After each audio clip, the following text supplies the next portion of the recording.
أعوذ بالله من الشيطان الرجيم. بسم الله الرحمن الرحيم. إن الحمد لله نحمده ونستعينه ونستغفره ونعوذ بالله من شرور أنفسنا وسيئات أعمالنا.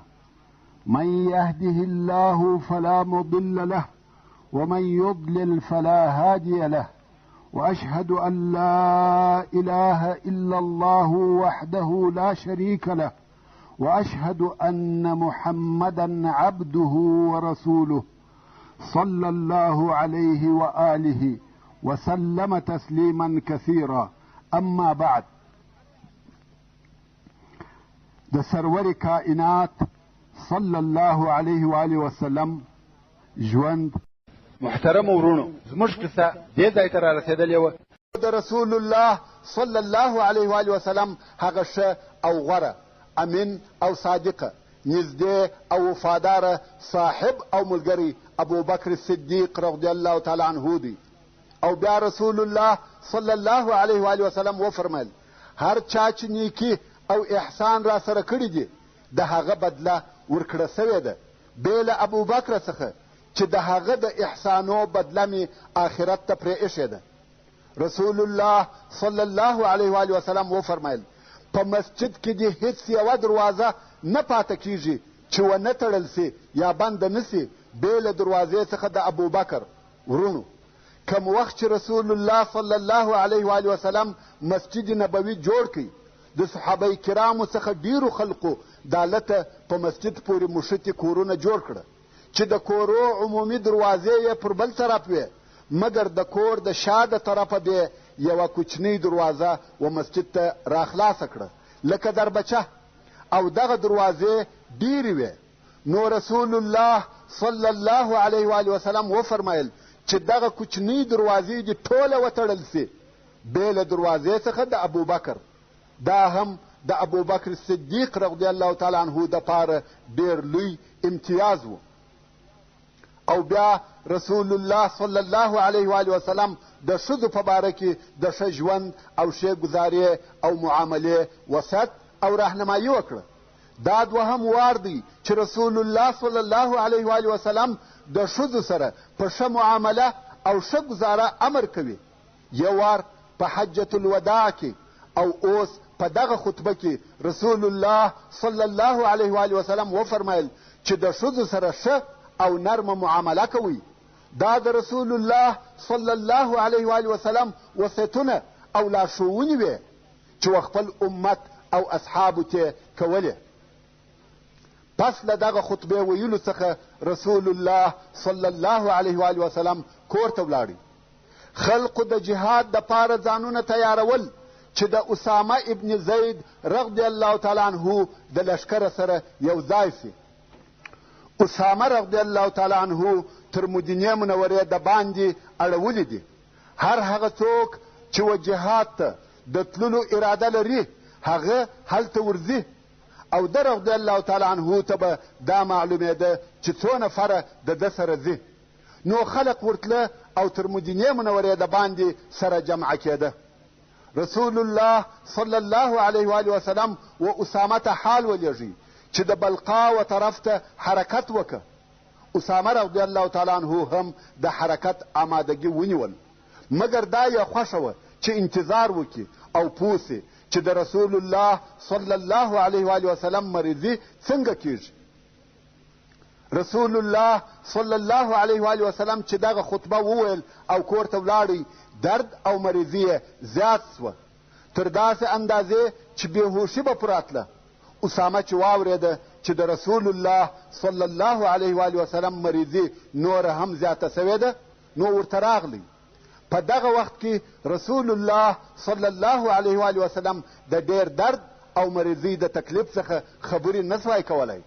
نو بیا یو وار و آسمان ته اشاره وکړه، او بیا بیا اسامه رضی الله تعالی عنه ته اشاره وکړه. اسامه رضی الله تعالی عنه پوه سو چې رسول الله صلی الله علیه و آله وسلم دته دعا او د مغفرت طلب کوي. د رسول الله صلی الله علیه و آله وسلم درد او تکلیف دغه اندازې ته رسېدلی و چې خبرې یې هم نسوای کولی. صلوات الله وسلامه علیک یا رسول الله. تر رحلت 4 ورځې د مخه د پنجشنبې په ورځ پر رسول الله صلی الله علیه و وسلم نور هم درد زیات سو.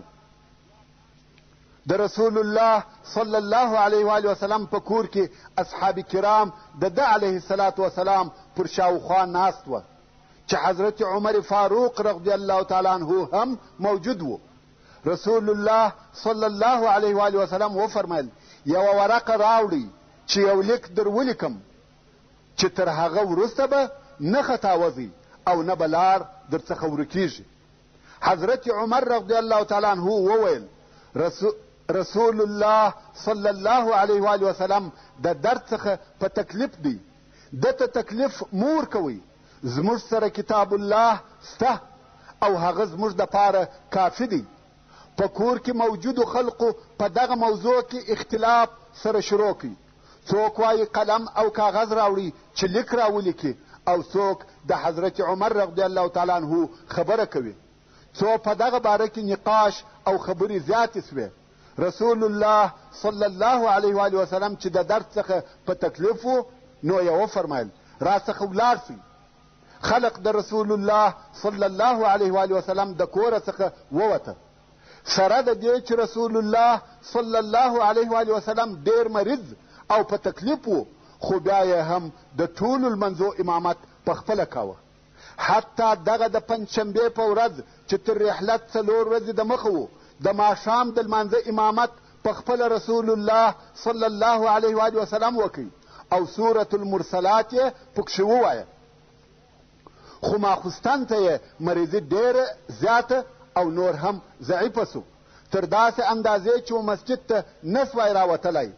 حضرت عایشه رضی الله تعالی عنها وایي د ماخوستن د لمانځه پر وخت رسول الله صلی الله علیه و وسلم پوښتنه وکړه چې آیا خلق المنځ ادا کوي؟ موږ ویل یا رسول الله خلق په مسجد کې سره راټول دي او ستا انتظار کوي.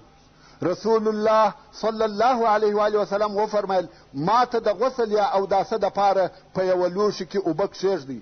موږ هم اوبه ورته کښېښولې. رسول الله صلی الله علیه و وسلم غسل وکړي. اوس غواړي چې په تکلیف او زحمت سره مسجد ته ولاړ سي. خو په دغه وخت کې بېهوشي پر راغله. لږ وخت وروسته یې بیا په ځان کې قوت حس کوي او بیا یې پوښتنه وکړه آیا خلق المنځ ادا کوي؟ موږ ویل خلق ستا انتظار کوي. بیا یې وفرمیل زما د غسل دپاره اوبه راته کښېږدئ. موږ اوبه ورته کښېښولې. بیا یې غسل وکړي. بیا د وتلو په وخت کې بېهوشي پر راغله. 3 واره دغه غسل کول او دغه بېهوشي تکرار سوه. نو یې وفرمیل چې ابوبکر امر کوي چې خلقو ته لمونځ ورکړي. ورونو څرنګه چې د لمنځو امامت همیشه رسول الله صلی الله علیه و وسلم کاوه، یعنی خلقو ته همیشه رسول الله صلی الله علیه و وسلم لمونځ ورکاوه. هیڅ کله داسې نه وه پیښه سوې چې بې له رسول الله صلی الله علیه و وسلم څخه دي بل څوک و خلقو ته لمونځ ورکړي. بې له هغه حادثې څخه چې موږ د تبوک د بیرته راتلو په وخت کې درته بیان کړه چې د رسول الله صلی الله علیه و وسلم د غیاب په سبب عبدالرحمن ابن عوف رضی الله تعالی عنه د مخه سو او خلقو ته یې لمونځ ورکړي. بې له دغه ورځې او دغه حالت څخه د مسلمانانو امامت همیشه رسول الله صلی الله علیه و وسلم کاوه. او اوس د اول وار دپاره رسول الله صلی الله علیه و وسلم امر کوي چې بل څوک دې لمونځ ورکړي. نو حضرت عایشه رضی الله تعالی عنها پر دې وبېرېده که چیرې د دې پلار ابوبکر صدیق رضی الله تعالی عنه د رسول الله صلی الله علیه و وسلم پر ځای لمونځ ورکړي، خلق به پر بدفالي ونیسي او په دې به نه وي راځي چې دی دې د رسول الله صلی الله علیه و وسلم پر ځای لمونځ ورکړي. مګر حضرت عایشه رضی الله تعالی عنها دغه دلیل و رسول الله صلی الله علیه و وسلم ته نسوای ویلی. نو په بل دلیل پسې وګرځېده او ویل یا رسول الله ابوبکر د نرم زړه خاوند دی، اواز یې ضعیفه دی کم وخت چې قرآن مجید وایي ژاړي، د دغه ژړا په سبب شاید د ده قرائت څوک وانوري، نو بل څوک امر که چې خلقو ته لمونځ ورکړي. دا هغه ظاهري دلیل و چې حضرت عایشې رضی الله تعالی عنها ووایه، مګر د دې اصلي مقصد دا و چې دې نه غوښته چې د دې پلار خلق پر بدفالي ونیسي. رسول الله صلی الله علیه و وسلم دغه د دې دلیل واورېدی، بیا یې هم وفرمایل ابوبکر امر کوي چې خلقو ته لمونځ ورکړي. د هغه خپل اولني امر تاکید یې وکړي، که څه هم د حضرت عایشې رضی الله تعالی عنها دلیل یې واورېدی، خو هغه ته یې اعتبار ور نه کوي. حضرت عایشې رضی الله تعالی عنها بیا هغه خپل دلیل تکرار کوي. رسول الله صلی الله علیه و وسلم د دوهم وار دپاره د دې دلیل واورېدی او ویې فرمایل ابوبکر امر کوي چې خلقو ته لمونځ ورکړي. حضرت عایشې رضی الله تعالی عنها هغه خپل دلیل درېیم وار بیا ووایه، نه غواړي چې خلق د دې د پلاره څخه ناراضه سي. رسول الله صلی الله علیه و وسلم ته قهر ورغلی. ولې؟ ځکه که یو څوک دلیل وایي، یو وار یې وایي، دوه درې واره د یوه دلیل تکرارول او نوی شی هم نوي پکښې موجود، د بحث د آدابو سره نه دي مناسب. نو رسول الله صلی الله علیه و وسلم ته قهر ورغلی او ویې فرمایل ان کن صواحب یوسف، دا حیله ده، هغه واقعي دلیل دا نه دی، د ننه بل شی سته چې هغه نه راته وایه، دا خو دې راته وویل او ما نه ومنل. رسول الله صلی الله علیه و وسلم بیا وفرمایل مروا ابا بکر فلیصلی بالناس. حضرت عایشه رضی الله تعالی عنها د رسول الله صلی الله علیه و وسلم د خونې څخه راووته او عبدالله ابن زمعه رضی الله تعالی عنه یې ولیدی چې د حضرت سوده بنت زمعه رضی الله تعالی عنها ورور و هغه ته یې وویل یا عبدالله ورسه ابوبکر ته ووایه چې خلقو ته لمونځ ورکړي.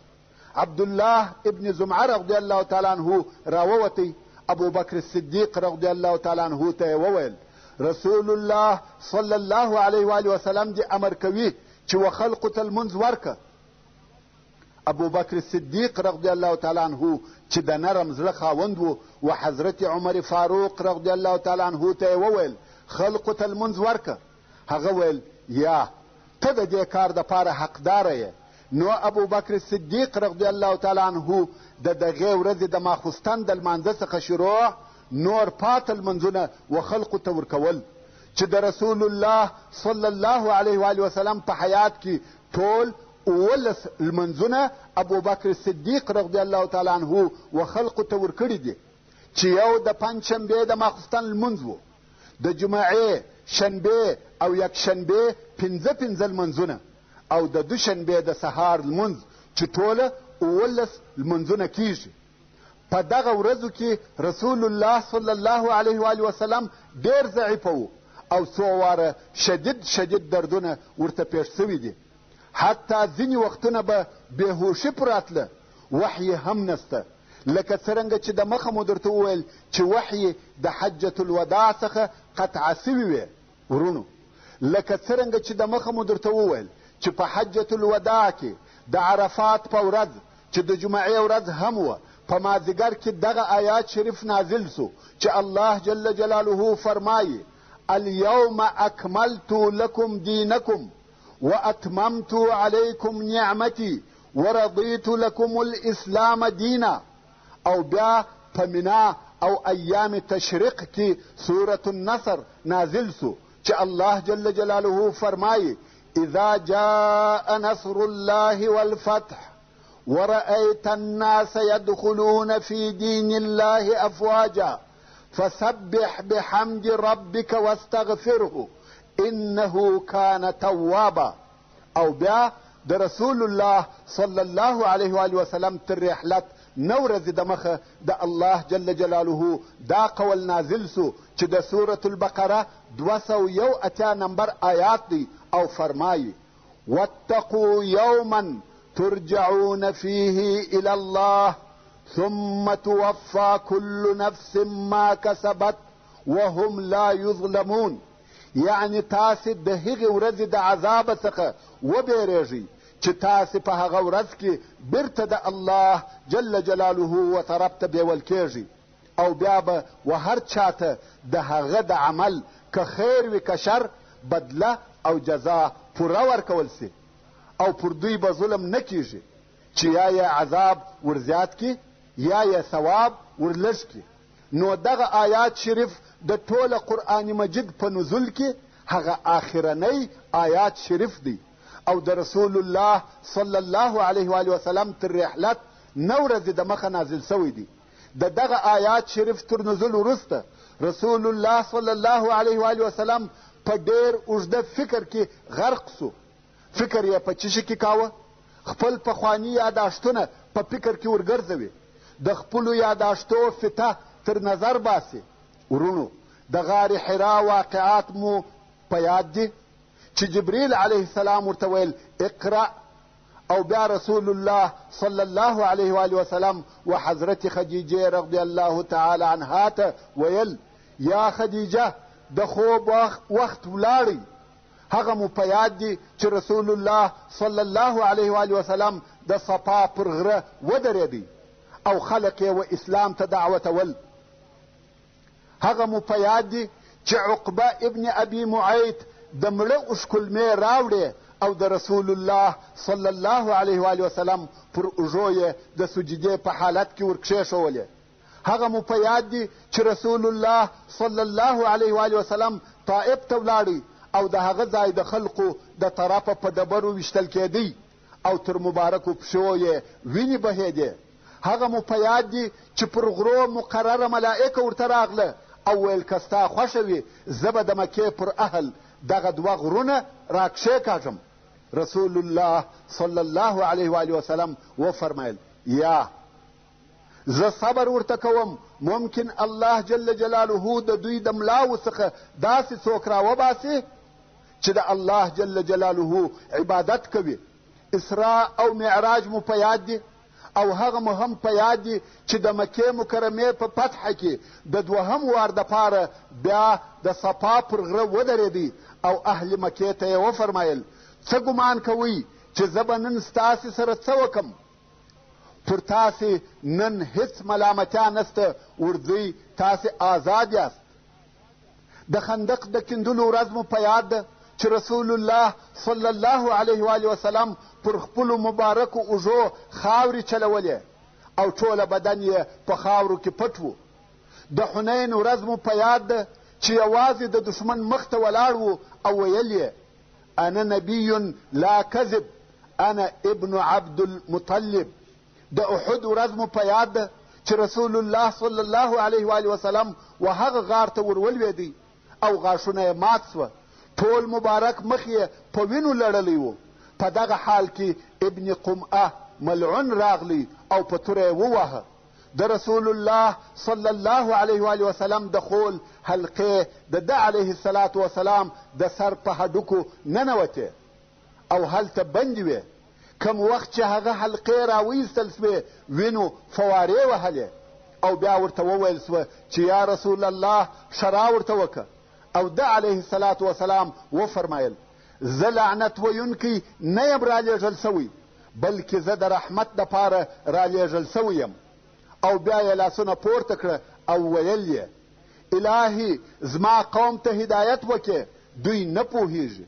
ورونو رسول الله صلی الله علیه و آله وسلم دغه ټول تکلیفونه د دې دپاره قبلول چې زما او ستا نوم د جورج او تاراسنګ په عوض عبدالله او عبدالرحمن سي او د دوژخ په عوض جنت ته ولاړ سو.